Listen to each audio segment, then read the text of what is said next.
শিৱসাগৰৰ সকলো সংবাদকৰ্মীলে নমস্কাৰ জনাই শ্ৰদ্ধা সন্মান জনাই মই আজিৰ সংবাদমেলৰ কাম আৰম্ভ কৰিব খুজিছো। আজিৰ সংবাদ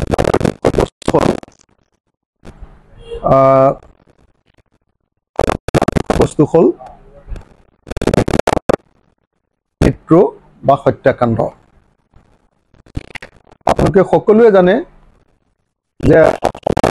শিল্পী অসমীয়া জাতিৰ সাৰ্থক জুবিন গাৰ্গৰ মৃত্যুক লৈ ৰহস্যজনক মৃত্যু বা হত্যাকাণ্ডক লৈ CID যেটো 18/2025 কেছ আছে CID PS কেছ নাম্বাৰ 18/2025 সেই যেটো গোচৰ চলি আছে সেই গোচৰটোক লৈ মানুহৰ মাজত এহাতেদি অসমৰ মুখ্যমন্ত্ৰীয়ে কৈছে যে নহয় অসম চৰকাৰে সাংঘাতিক ধৰণৰ এটা আপোনাৰ জুবিন গাৰ্গক খুব ভাল ন্যায় প্ৰদান কৰিবই বুলি তেওঁলোকে ঘোষণা কৰি আছে। এনেকুৱা প্ৰেক্ষাপটত আমাৰ ৰাইজৰ দলৰ যেটো স্থিতি এটো অলপ অফ কৰি দিয়া না ৰাইজৰ দলৰ যেটো স্থিতি সেই ৰাইজৰ দলৰ স্থিতিটো মই প্ৰথমতে আপোনালোকৰ সন্মুখত মই ফেসবুকত কেতিয়াবা কৈছো কিন্তু সংবাদ মাধ্যমত কেতিয়াও কোৱা নাছিলো। গতিকে ৰাইজৰ দলৰ যেটো স্থিতি যে আসলতে জুবিন গাৰ্গে ন্যায় পাবনে নাই সেটো সম্বন্ধত মোৰ বক্তব্য জুবিন বিলাক বিষয় পৰীক্ষা কৰিবলৈ চেষ্টা কৰিছো। লেজিসলেটৰ মই নিজে এজন বিধায়ক মানে আমি আইন তৈয়াৰ কৰো লেজিসলেটৰ বিলাকে আমি নিজে আইন প্ৰণয়ন কৰো আইন লিখো আইন সংশোধন কৰো আইনক ব্যাখ্যা কৰো বিধানসভাৰ ভিতৰত ভাল হ'ব বেয়া হ'ব লাগে সেবিলাক সব বস্তু আমিয়ে কৰো। গতিকে আজিৰ দিনটোত আইনে আমাৰ জুবিন গাৰ্গৰ যেটো তদন্ত কৰি আছে এই তদন্তটো আইনে আসলতে ন্যায় দিব পাৰিবনে নাই এই বিষয়টো মই আপোনালোকৰ সন্মুখত স্পষ্ট কৰি দিব খুজিছো। মই আপোনালোকক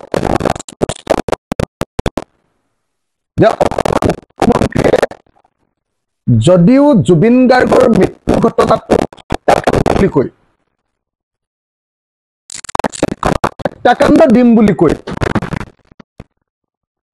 হত্যাকাৰীসকলৰ ওপৰত কঠোৰ ব্যৱস্থা গ্ৰহণ কৰিম বুলি ঘোষণা কৰিছে কিন্তু মই আপোনালোকক দৃঢ়তাৰে সৈতে ক'ব পাৰো এজন লেজিসলেটৰ বা বিধায়ক হিচাপে আইন প্ৰণেতা হিচাপে মই আপোনালোকৰ সন্মুখত দৃঢ়তাৰে ক'ব খোজো যে বৰ্তমান CID বা SIT যি তদন্ত কৰি আছে এই তদন্তই কেতিয়াও জুবিন গাৰ্গৰ মৃত্যুৰ ঘটনাটোৰ ন্যায় প্ৰদান কৰিব নোৱাৰে কি কাৰণে মই বাৰম্বাৰ কৈ আছো আপোনালোকক মই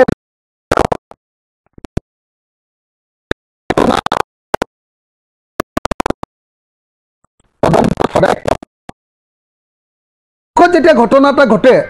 সেই ঘটনা দেশৰ লগত আমাৰ চুক্তি থাকিব লাগিব। আজি ছিংগাপুৰৰ লগত আমাৰ এখন চুক্তি আছে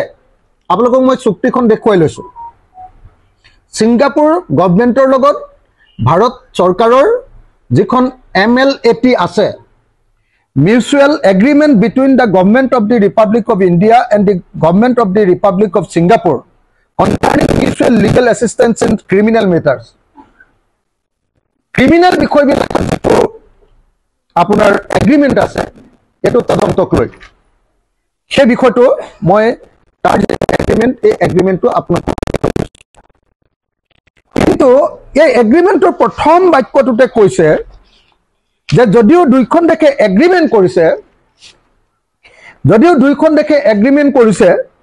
এই এগ্ৰিমেন্টখনত the contracting state shall in accordance with the provisions of this agreement and subject to their respective domestic laws নিজৰ দেশৰ ডমেষ্টিক লৰ subject to the respective domestic laws in criminal matters. State বিলাকে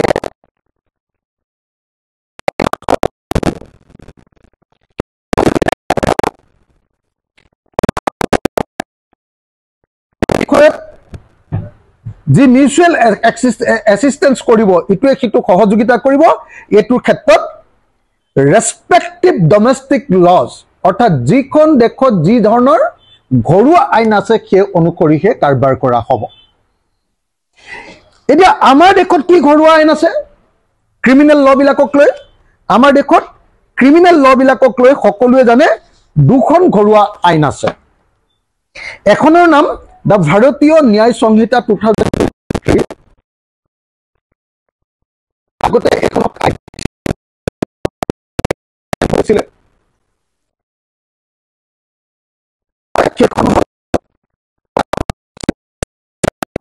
দা ভাৰতীয় এই দুইখন আইনৰ অনুসৰিহে সিংগাপুৰলৈ আমি যি তথ্য পঠিয়াম ভাৰতে তথ্য বিচাৰিবও লাগিব এই আইনৰ অধীনত সিংগাপুৰত থকা তথ্য পঠিয়াবলৈ হলে সিংগাপুৰৰ আইনৰ অধীনতে এই মিউচুৱেল এগ্ৰিমেন্টৰ ভিত্তিত তথ্য আমালৈ পঠিয়াব এতিয়া মই যদি আপোনালোকক কওঁ যে এতিয়া BNSS অলপ আগতে যিখন মই ডাঙৰ কিতাপ আপোনালোকক দেখুৱালো যে ভাৰতীয় নাগৰিক সুৰক্ষা সংহিতা 2023 স্পষ্ট ভাষাৰে সেকশন 112 নম্বৰ ধাৰাত লিখি থোৱা আছে ভাৰতৰ কোনোবা মানুহৰ কোনোবা সংগঠিত ঘটনাটোৰ ক্ষেত্ৰত ভাৰতে যদি বিদেশৰ পৰা কিবা তথ্য বিচাৰিবলৈ হয় তেতিয়া হলে এই 112 নম্বৰ সেকশন বা 112 নম্বৰ ধাৰা অনুসৰি BNSS ৰ 112 নম্বৰ ধাৰা অনুসৰি তথ্যখিনি বিচাৰিব লাগিব 112 নম্বৰ ধাৰাত কৈছে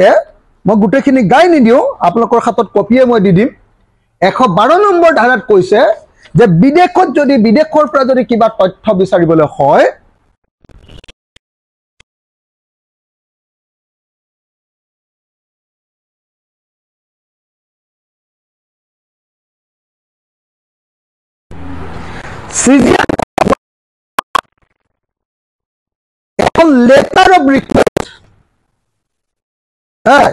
এখন লেটাৰ অফ ৰিকুয়েস্ট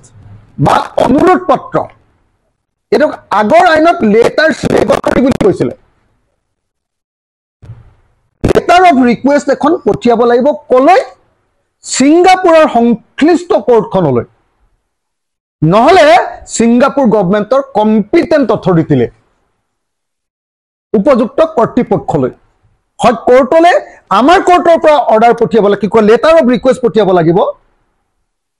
বা লেটাৰছ ৰেগুটৰি পঠিয়াব লাগিব আৰু এই লেটাৰ অফ ৰিকুৱেষ্টখন পঠিয়াওতে স্পেসিফিক কেনেকে পঠিয়াব লাগিব এই কথাটোক লৈ অৰ্ডাৰ আছে অৰ্ডাৰ হাইকোৰ্টৰ অৰ্ডাৰটো মই লৈছো AIR ৰ পৰা আপোনালোকে সকলোৱে জানে AIR AIR পৰা আমি সকলোবিলাক লিগেল ডকুমেন্ট বিলাক সংগ্ৰহ কৰো তাৰ কেছ নাম্বাৰ 2002 অৰ্থাৎ 2002 চনৰ CRI LJ 3026 অকল আপোনালোকে 3026 নম্বৰটো মনত ৰাখিলে হ'ল যে ARI ৰেকৰ্ড যেটো আছে তাৰ 3026 নম্বৰ ৰেকৰ্ড এটো 3026 নম্বৰ ৰেকৰ্ডটোত কি আছে মাদ্ৰাজ হাইকোৰ্টৰ এটা অৰ্ডাৰ আছে এই মাদ্ৰাজ হাইকোৰ্টৰ জাস্টিস PD দিনাকৰণ যে তেখেতে এটা অৰ্ডাৰ পাস কৰিছে সেই অৰ্ডাৰটো পাস কৰিছে 2002 চনৰ 10 জানুৱাৰী তাৰিখৰ দিনা 10 জানুৱাৰী তাৰিখৰ দিনা দিয়া অৰ্ডাৰটো কি কৰিছে জে জয়াললিতা আমাৰ তামিলনাডুৰ মুখ্যমন্ত্ৰী J Jayalalithaa versus state of Tamil Nadu Tamil Nadu চৰকাৰৰ লগত হোৱা গোচৰৰ ওপৰত এটা অৰ্ডাৰ পাছ কৰিছে যি অৰ্ডাৰটোৰ অতি স্পষ্ট ভাষাত কৈ দিছে যে যদি আপোনালোকক মই বাক্যটো গাই দিছো তেতিয়াহ'লে একদম আপোনালোকে ক্লিয়াৰ হৈ যাব criminal PC 2 of 1974 section 166A section 166A মানে এটো হল PC 166A হল আমাৰ নতুন আগতে 112 নম্বৰ চেকচন কৈছিল এই সেকশনত letters rogatory use of evidence collected in violation of letters rogatory and other undertaking given by prosecution as well as central government would render the trial unfair and evidence inadmissible. যদি হে বেলেগ এখন দেশৰ পৰা তথ্য আনিব লাগে তথ্য মানে কি তথ্য মানে এভিডেন্স প্ৰমাণ তথ্য মানে সাক্ষ্য স্টেটমেন্ট আৰু চাৰি ডকুমেন্ট তিনি ডকুমেন্ট এভিডেন্স স্টেটমেন্ট বা ডকুমেন্ট যদি আনিবলৈ হয় তেতিয়াহলে লেটাৰ্স ৰগেটৰি নিদিয়াকৈ যদি কেনেবাকে সিঙ্গাপুৰ বা অন্য বিদেশী ৰাষ্ট্ৰৰ পৰা তথ্য আনে তেতিয়াহলে সেই তথ্যৰ পৰা হোৱা যেটো ট্ৰায়াল হ'ব হেতু আনফেয়াৰ ট্ৰায়াল হ'ব আৰু সেই এভিডেন্সটো কোনো পধ্যে আমাৰ কোৰ্টত গৃহীত নহব এটো ইনএডমিসিবল বুলি কৈছে এটো আমাৰ কোৰ্টে কেতিয়াও গ্ৰহণ নকৰে আপোনালোকক মই একেবাৰে ডকুমেন্টটো দি দিছো এটো হল অনাৰেবল মাদ্ৰাজ হাইকোৰ্টৰ অৰ্ডাৰ মাদ্ৰাজ হাইকোৰ্টৰ এই অৰ্ডাৰটোত স্পষ্টকৈ কৈছে যে বিদেশৰ পৰা তথ্য আনিবলৈ হলে কোৰ্টৰ জৰিয়তে যাবই লাগিব আমাৰ ভাৰতীয় কোৰ্টে বিদেশৰ সেইখন কোৰ্টলৈ অৰ্ডাৰ পঠিয়াব লেটাৰ ৰগেটৰি বা লেটাৰ অফ ৰিকুৱেষ্ট পঠিয়াব আৰু সেইখন যেতিয়া পঠিয়াব সেইখন পঠিওৱাৰ পাছত তাৰ কোৰ্টে হেতু মানি লব যেটো MLAT আছে আমাৰ MLAT তথ্যখিনি পঠিয়াই দিব আৰু তেনেকুৱাকে কোৰ্টৰ পৰা পঠিওৱা তথ্য আৰু কোৰ্টৰ পৰা দিয়া তথ্যহে আসলতে আমাৰ কোৰ্টত গৃহীত হ'ব এতিয়া তেতিয়ালে কি কলো এতিয়া মই কবলগীয়া কথাটো হল যে এতিয়ালৈকে আমাৰ জুবিন গাৰ্গৰ মৃত্যুৰ গোচৰটোৰ তথ্য আনিবৰ কাৰণে সিঙ্গাপুৰ চৰকাৰ অথবা সিঙ্গাপুৰৰ কোৰ্টলৈ এতিয়ালৈকে আমাৰ গুৱাহাটীৰ কোৰ্টৰ পৰা কোনো লেটাৰ অফ ৰিকুৱেষ্ট বা লেটাৰ্স ৰগেটৰি এতিয়ালৈকে পঠিওৱা নাই আমাৰ যে কাগজ পঠিয়াইছে হেতু হল আমাৰ CID বা SIT এ ভাৰতবৰ্ষৰ হোম ডিপাৰ্টমেন্টে হেতু কোলে পঠিয়াই দিছে সিঙ্গাপুৰ গভৰ্ণমেণ্টলৈ পঠিয়াই দিছে আৰু সিঙ্গাপুৰ গভৰ্ণমেণ্টলৈ যেতিয়া পঠিয়াই দিছে আমাৰ ইয়াৰ পৰা যেতিয়া আপোনালোকে জানে প্ৰসাদ গুপ্তা যেতিয়া সিঙ্গাপুৰলৈ 32 দিনৰ মূৰত জুবিনদাৰ মৃত্যু হোৱাৰ 32 দিনৰ পাছত যেতিয়া গ'ল 32 দিনৰ পাছত যেতিয়া গ'ল 32 দিনৰ পাছত যাওঁতেও কোনো পধ্যে এটাও তথ্য নিদিলে সিঙ্গাপুৰ গভৰ্ণমেণ্টক ভাৰত চৰকাৰে বাধ্যই কৰিব নোৱাৰে যদিহে লেটাৰ ৰগেটৰি নপঠিয়ায় যদিহে লেটাৰ অফ ৰিকুৱেষ্ট ইয়াৰ পৰা কোৰ্টৰ পৰা নপঠিয়ায় বাধ্য কৰিব নোৱাৰে নাম্বাৰ 1 নাম্বাৰ 2 যদি পঠিয়াই দিয়ে আপোনাৰ MLAT ৰ অধীনত যদি পঠিয়াই দিয়ে তেতিয়াহলে আমাৰ কোৰ্টত এটো গ্ৰাহ্য নহব গতিকে মই বাৰম্বাৰ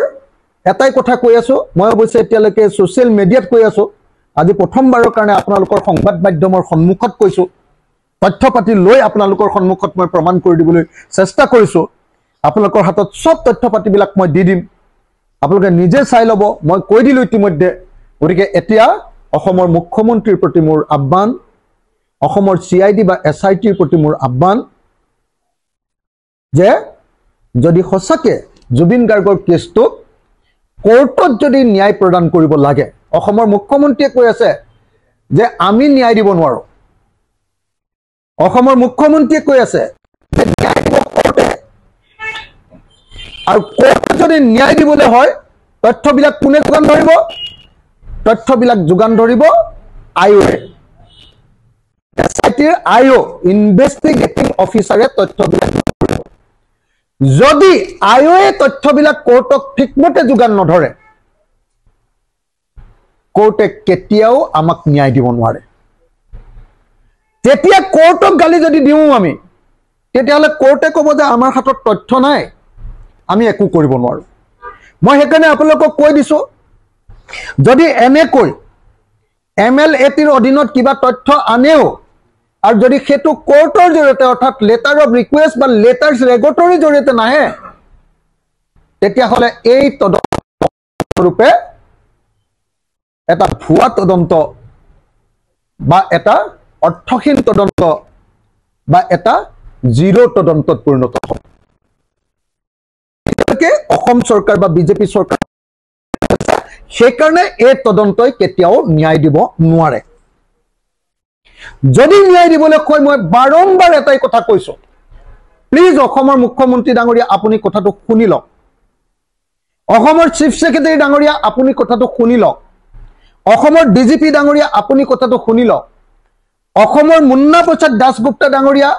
SITৰ হেড, তেখেতে কথাটো শুনি লওক। আৰু শুনি লওক SITৰ মেম্বাৰ্ছ আৰু আয়োজনে। এটেনশ্যন SIT,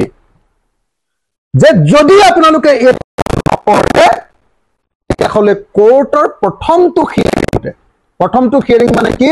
যিদিনা চাৰ্জশ্বিট জমা দিলে চাৰ্জশ্বিটখনৰ ওপৰত যিটো চাৰ্জ ফ্ৰেম কৰে যে কোন দিনত এই গোচৰটো চলিব, সেই চাৰ্জ ফ্ৰেম কৰোঁতে এই গোটেই কেছটো সেইদিনাই ডিসচাৰ্জ কৰি এই অভিযুক্তসকলক মুকলি কৰি দিব। কেলে যে একো তথ্য পাতিয়ে নাই। এওঁলোকে যদি SITয়ে কয় নহয় আমিতো তথ্য দিছো, তেওঁলোকে ক'ব যে এইবিলাক কোৰ্টত তথ্য গৃহীত নহ'ব, কাৰণ এইবিলাক আপোনালোকে আইনগতভাৱে আনিবলগীয়া যিটো ব্যৱস্থা আছিলে এই ব্যৱস্থাত নানিলে। মই বাৰম্বাৰ কথাটো কিন্তু কৈ আছো দেই, যদি এইটো বস্তু অসমৰ মানুহে বুজি নাপায়, এইটো যদি SITৰ মানুহে বুজি নাপায়, এইটো যদি অসমৰ গৃহমন্ত্ৰী, মুখ্যমন্ত্ৰী, হোম ডিপাৰ্টমেণ্টে বুজি নাপায়,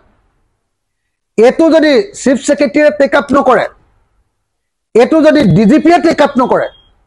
তেতিয়াহ'লে কিন্তু আমি জুবিন গাৰ্গৰ ন্যায়ৰ নামত এনেকুৱা এটা জিৰো লাভ কৰিম, জিৰো, শূন্য।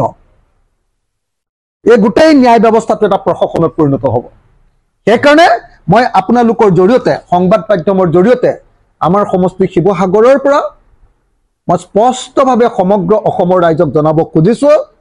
যে অসমৰ মুখ্যমন্ত্ৰীয়ে যি ন্যায় দিয়াৰ কথা কৈ আছে এইটো ভেকু ভাওনাৰ বাহিৰে আন একো নহয়। অসমৰ মুখ্যমন্ত্ৰীয়ে তেতিয়ালৈকে ন্যায় দিব নোৱাৰে যেতিয়ালৈকে কোৰ্টৰ জৰিয়তে বস্তুবিলাক নাহে। আপোনালোকে 32 দিনৰ মূৰত ছিংগাপুৰ 32 ডেজৰ পিছত আপোনালোকে সকলোৱে জানে যে 32 দিনৰ পাছত ছিংগাপুৰলৈ যোৱাই নহয়। 32 দিনৰ পাছত যোৱাৰ পাছত গভৰ্ণমেণ্টে তেওঁলোকক আমাৰ SITক এটাও বস্তু নিদিলে। এতিয়া SIT আৰু মুখ্যমন্ত্ৰীয়ে কৈছে বোলে নহয় ছিংগাপুৰে আমাক দুটা ডকুমেণ্ট দিছে। কি ডকুমেণ্ট? বোলে পোষ্টমৰ্টেম ৰিপৰ্টটো দিছে আৰু টক্সিকোলজি ৰিপৰ্টটো দিছে, টক্সিকোলজি ৰিপৰ্টটো দিছে। টক্সিকোলজি ৰিপৰ্ট আৰু আপোনাৰ কি কয় পোষ্টমৰ্টেম ৰিপৰ্ট, এই দুটা ৰিপৰ্ট পৰিয়াললৈ পঠিয়াই দিয়াটো নিয়মেই। আজি যদি মই যদি মেডিকেল কলেজত যদি কাইলৈ পোষ্টমৰ্টেম কৰোঁ, 2 দিন 3 দিন 4 দিনৰ পাছত ডিব্ৰুগড় মেডিকেল কলেজে মোলৈ সেই পোষ্টমৰ্টেম ৰিপৰ্টটো পঠিয়াই দিব লাগিব, এইটো নিয়মেই। তাতকৈ বেছি একো এতিয়ালৈকে ছিংগাপুৰ গভৰ্ণমেণ্টে দিয়া নাই।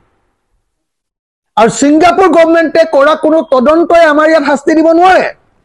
সাপোজ কাইলৈ ছিংগাপুৰ গভৰ্ণমেণ্টে তেওঁলোকৰ তদন্তৰ ৰিপৰ্টটো আমালৈ, সেইটো তদন্তৰ ৰিপৰ্টৰ ভিতৰত ভাৰতৰ ন্যায় ব্যৱস্থাই, ভাৰতৰ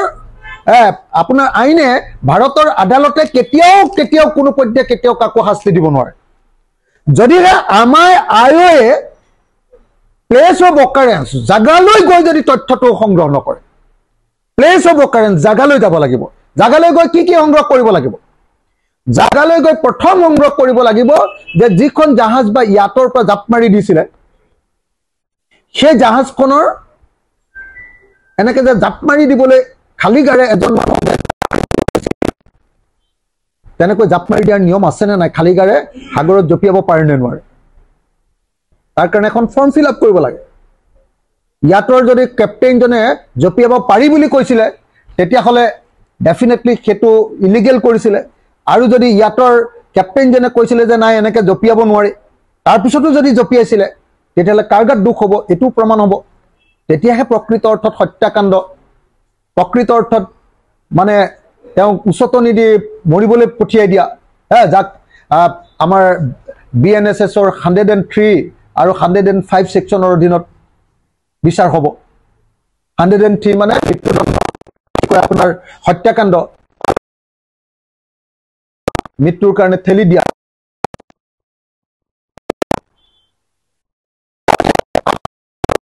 অকল মানে গৈ অকল সেই মানুহজন যিজন মানুহ মানে এনেকে যে জাপ মাৰি দিলে সেই জাপ মাৰি দিয়া যিটো ঘটনা সেই ঘটনাটো লৈ অকল কথাটো ক'লে নহ'ব তাৰ এই কেপ্টেইনজনে আহি আমাৰ ইয়াত তেওঁ হেৰি দিবহি লাগিব ষ্টেটমেণ্ট আৰু 114 নম্বৰ আৰু 112 নম্বৰ সেকশনত BNSSৰ 112 আৰু 114 নম্বৰ সেকশনত ক্লিয়াৰলি লিখি থোৱা আছে যে আমি বিদেশত ঘটা ঘটনাৰ কাৰণে সেই বিদেশী মানুহক লৈ আহিব পাৰোঁ ধৰি আমাৰ ইয়াত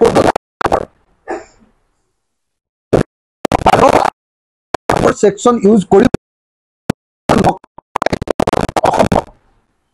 জুবিন দাৰ দুটা বস্তু পোৱা বুলি মই দেখিছো দুটা বস্তু পোৱা বুলি মই নিজে তেওঁ যিখিনি ডকুমেন্ট চাইছো তাৰ ভিতৰত মই দেখিছো যে দুটা বস্তু এটা হ'ল এলকহল পোৱা বুলি কৈছে মৃত্যুৰ সময়ত আৰু আনটো হ'ল ডায়েটম বুলি বস্তু এটা পোৱা বুলি কৈছে এলকহল মানে আপোনালোকে জানে যে মদ খোৱাৰ কিবা পাইছে বুলি কৈছে দুই নম্বৰ কি বস্তু পাইছে বুলি কৈছে ডায়েটম ডায়েটম মানে হ'ল DIATOMS ডায়েটমছ মানে হ'ল সাগৰত থকা এটা পদাৰ্থ ব্যাক্টেৰিয়াৰ নিচিনা এটা পদাৰ্থ মানে কেলুৰ নিচিনা এটা পদাৰ্থ যেটো সাগৰৰ পানীত থাকে আৰু মানুহ তেওঁৰ ভিতৰলৈ সোমাই যায়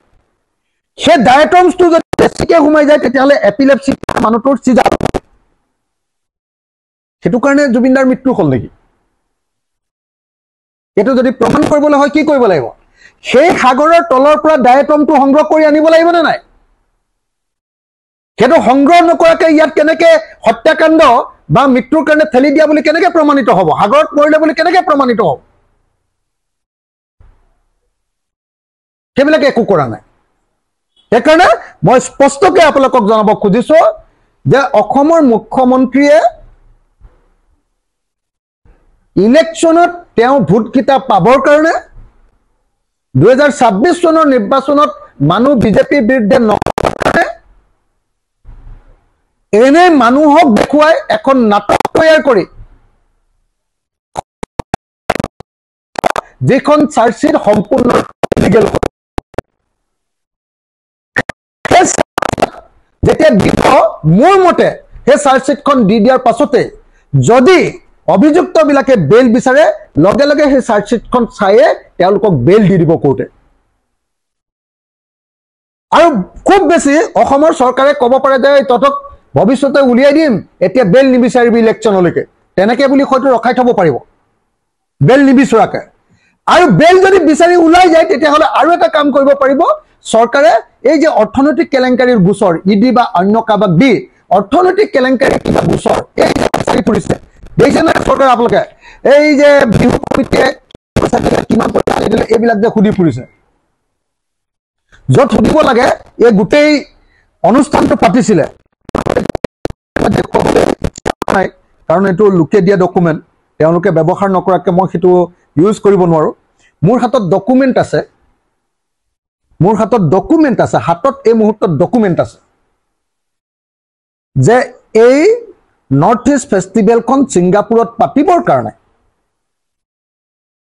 অসম চৰকাৰৰ মুখ্যমন্ত্ৰী ছিংগাপুৰত থকা ভাৰতীয় দূতাবাসে অনুৰোধ কৰিছে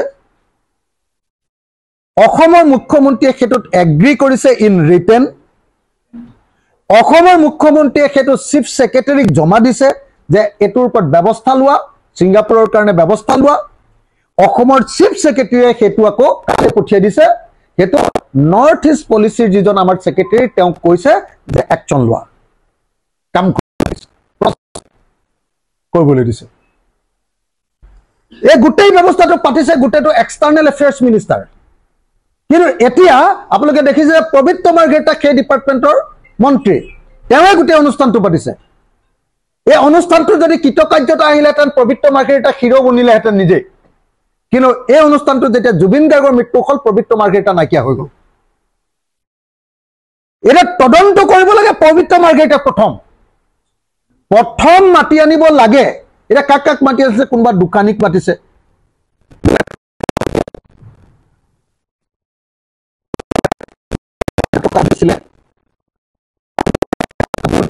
সেই পুৰি আকৌ বেলে হেৰিয়ে ঘূৰাই লৈ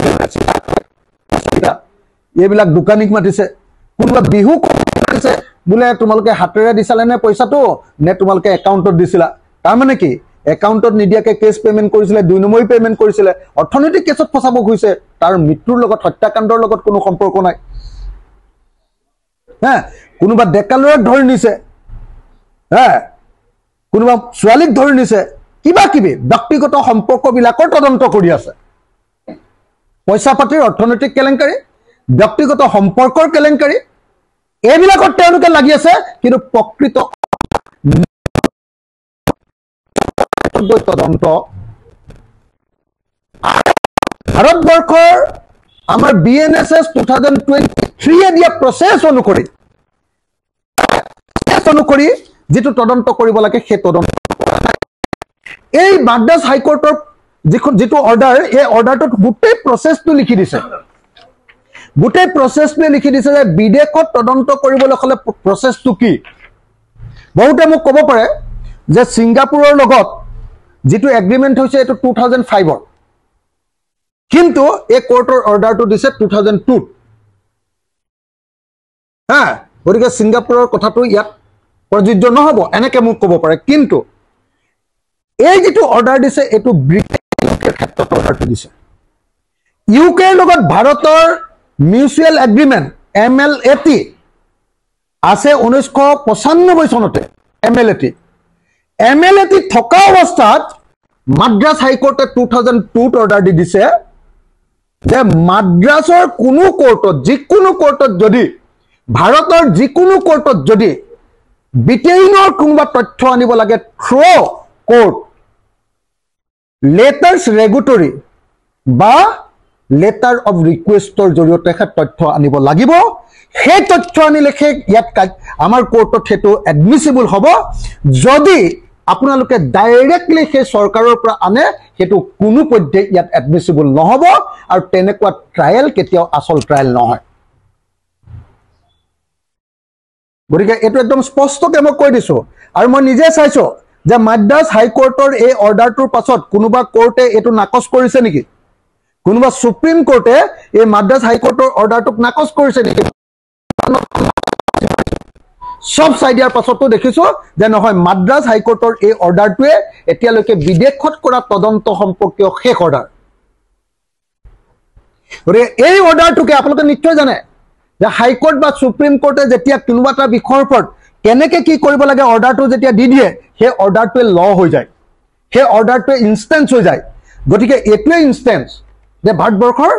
বিদেশত হোৱা ঘটনাৰ ইনষ্টেন্সটো হ'ল মাদ্ৰাজ হাইকোৰ্টে দিয়া 2002-ৰ যে জয়াললিতাৰ ওপৰত দিয়া গোচৰটোৰ অৰ্ডাৰটোৱে হ'ল শেষ অৰ্ডাৰ। গতিকে কৰি মই আকৌ এবাৰ কৈ দিলো, যদি কোৰ্টৰ জৰিয়তে যদি ছিংগাপুৰত য'ত ঘটনাটো ঘটিছে তাৰ কোৰ্টলৈ অৰ্ডাৰ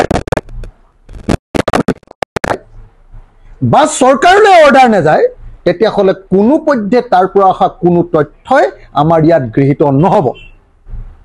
সেই একো তথ্য ননাকে অসমৰ মুখ্যমন্ত্ৰীয়ে এই গোচৰটো হত্যাকাণ্ড বুলি ঘোষণা কৰিছে। আৰু মই জানো যে তেওঁ চাৰ্জশ্বিটখন হত্যাকাণ্ড বুলি দি দিব, কিন্তু হত্যাকাণ্ড বুলি দিয়াৰ লগে লগে যিহেতু কোনো তথ্য হত্যাকাণ্ড সম্পৰ্কীয় কোনো তথ্য ছিংগাপুৰৰ পৰা আইনসন্মতভাৱে সংগ্ৰহ কৰা নাই, লগে লগে তেওঁলোক খালাস হৈ যাব। লগে লগে তেওঁলোকক মই আপোনালোকক জনাব খুজিছো যে মই অকল এজন লেজিসলেটৰে নহয় মই অসমৰ আটাইতকৈ অভিযুক্ত মোৰ ওপৰতে অসমত 166টা গোচৰ আছে গোটেই গোচৰবিলাকত ঘূৰি ফুৰোতে মই কেনেকৈ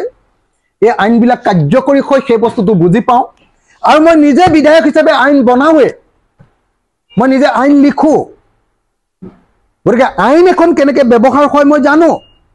আৰু সেইকাৰণে মই কৈছো যে অসমৰ মুখ্যমন্ত্ৰী আমাৰ জুবিন গাৰ্গক আসলতে ন্যায় দিব খোজা নাই ন্যায়ৰ নামত এটা ভেকু ভাওনা কৰি আছে আৰু অসমৰ মুখ্যমন্ত্ৰী বা বিজেপি চৰকাৰে ন্যায় কেতিয়াও নিদিয়ে জুবিন গাৰ্গ আছে আৰু জুবিন গাৰ্গক ন্যায় দিয়াৰ নামত কেৱল নাটক এখন কৰি আছে সেইকাৰণে মই অসমৰ সকলো ৰাইজকে আইন অনুসৰি যাতে তদন্ত কৰে অসম চৰকাৰক বাধ্য কৰিবৰ কাৰণে মাত মাতিবৰ কাৰণে আহ্বান জনাইছো ওপৰত কোনোবাই মোক মিছা বুলি ক'ব খোজে এই কথাটো কোনোবাই যদি মিছা বুলি ক'ব খোজে কেইদিনমানৰ আগতে মই কৈ আছিলো স্বীকাৰ কৰিছে আপোনালোকে পাইছেনে মই বাৰম্বাৰ কৈ আছিলো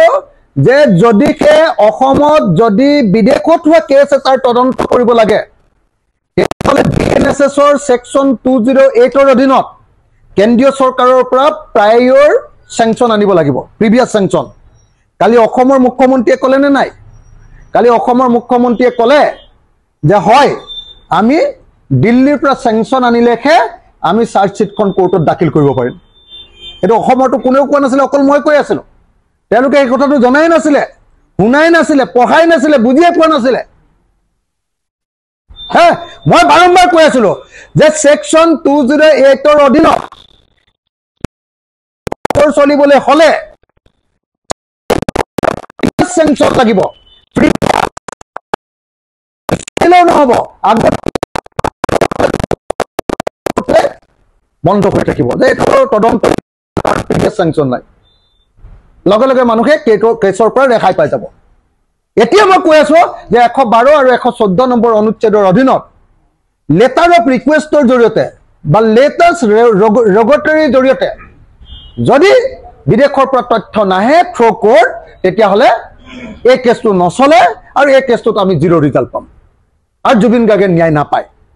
ইমানখিনি কোৱাৰ পাছত যদি আপোনালোকক কিবা ক'বলগীয়া আছে আপোনালোকে ক'ব পাৰে জৰিয়তে সমগ্ৰ অসমবাসী ৰাইজক আমাৰ ৰাসৰ সকলোকে শুভেচ্ছা জনাইছো ৰাসৰ কাৰণে অসমৰ মানুহ এইকেইদিন 4 দিনমান পুৰা ব্যস্ত হৈ যাব 4-5 দিন 7 দিনমান ব্যস্ত হৈ যাব আমাৰ শিৱসাগৰটো 48খনমান ৰাস হৈছে গোটেই মোৰ সমষ্টিটোত সকলো ৰাখলৈ মই যাবলৈ চেষ্টা কৰিম গতিকে মই শিৱসাগৰত কালিৰ পৰা বাহৰ পাতি আছো মাজুলীটো খুব ৰাস হ'ব গোটেই অসম জুৰি ৰাস হ'ব সমগ্ৰ অসমবাসী ৰাইজক ৰাসৰ শুভেচ্ছা জ্ঞাপন কৰিছো ৰাস সকলোৱে ভাল আয়োজন কৰক আৰু ৰাসত সকলোৱে ফূৰ্তি কৰক ৰাস সকলোকে ৰাসৰ কাৰণে সকলোকে মই শুভেচ্ছা জনাই সকলো ৰাসতে আমাৰ জুবিন গাৰ্গৰ প্ৰতি ন্যায় প্ৰদান কৰিবৰ কাৰণে প্ৰত্যেকখন ৰাসতে জাষ্টিছ ফৰ জুবিন গাৰ্গ লিখি জুবিন গাৰ্গৰ ফটো এখন ৰাখিবৰ কাৰণে মই সকলো ৰাস কমিটিক বিনম্ৰভাৱে আহ্বান জনাইছো mobile plus physiotherapy wellness and rehabilitation centre দক্ষিণ কামৰূপৰ ব্যৱসায়িক প্ৰাণকেন্দ্ৰ বিজয়নগৰৰ লগতে ভিআইপি চক আৰু গুৱাহাটী মালিগাঁও পাণ্ডৱনগৰত থকা তিনিওখন ক্লিনিক বৰ্তমান প্ৰায় 20 বছৰৰ অভিজ্ঞতা পুষ্ট তথা এতিয়ালৈকে প্ৰায় 40,000 ৰোগীক সুস্থ কৰি তোলা ডক্টৰ পল্লৱীনাথৰ তত্ত্বাৱধানত চলি আছে এই ফিজিওথেৰাপি চেণ্টাৰ তিনিটাত বৰ্তমান অভিজ্ঞ ডক্টৰৰ দ্বাৰা যিকোনো জটিল ফিজিওথেৰাপি চিকিৎসাৰ লগতে যিকোনো ৰোগীৰ ঘৰলৈ গৈ চিকিৎসা সেৱাৰ সুব্যৱস্থাও ৰাখিছে আমাৰ ঠিকনা mobile plus physiotherapy wellness and rehabilitation centre opposite Uparhali Bijoynagar SBI branch আমাৰ ভিআইপি চকৰ ঠিকনাটো হ'ল VIP Chowk near VIP bus stop Borjhar Guwahati আমাৰ মালিগাঁও ঠিকনাটো হ'ল চেলাছ 360 physiotherapy and rehabilitation centre Maligaon Pandavnagar Guwahati 12 আমাৰ যোগাযোগ নম্বৰ হৈছে 8011744696